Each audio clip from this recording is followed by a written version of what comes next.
I think everyone can agree that tomato soup and chicken noodle soup are like the quintessential soups of America, right? Where you think soup and that's what you think of.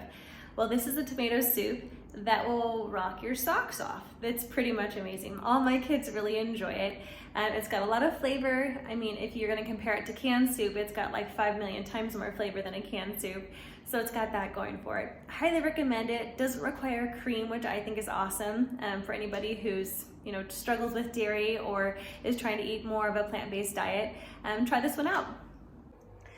First, I'm going to start out with a warm stock pot full of some olive oil, and I'm going to add 2 chopped up pieces of garlic, and I've done about half a cup of some diced up onions.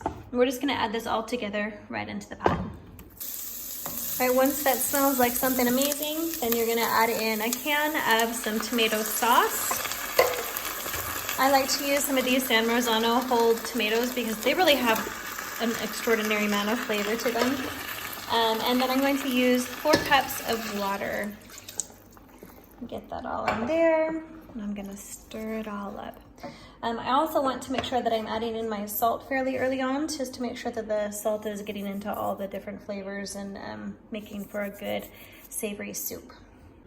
I'm going to add in I don't know, it's about a teaspoon of some fresh oregano that I happen to have. You can also use dry, both work really well. And you can just kind of put it into taste. I'm also adding in a bunch of vegetable broth. It's probably about 2 teaspoons there. And it doesn't really matter that these tomatoes are whole. I don't know if you saw that. We're just going to get them pretty well cooked, and then we're just gonna puree everything in our blender anyway.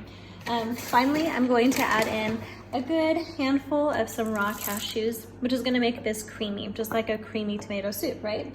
But this one won't raise your cholesterol. Right, my tomatoes are breaking apart. This has been boiling for about 5-ish minutes, and that's pretty much as you need for a tomato soup. So off goes the heat. We'll let it cool for a minute, and then we'll puree it.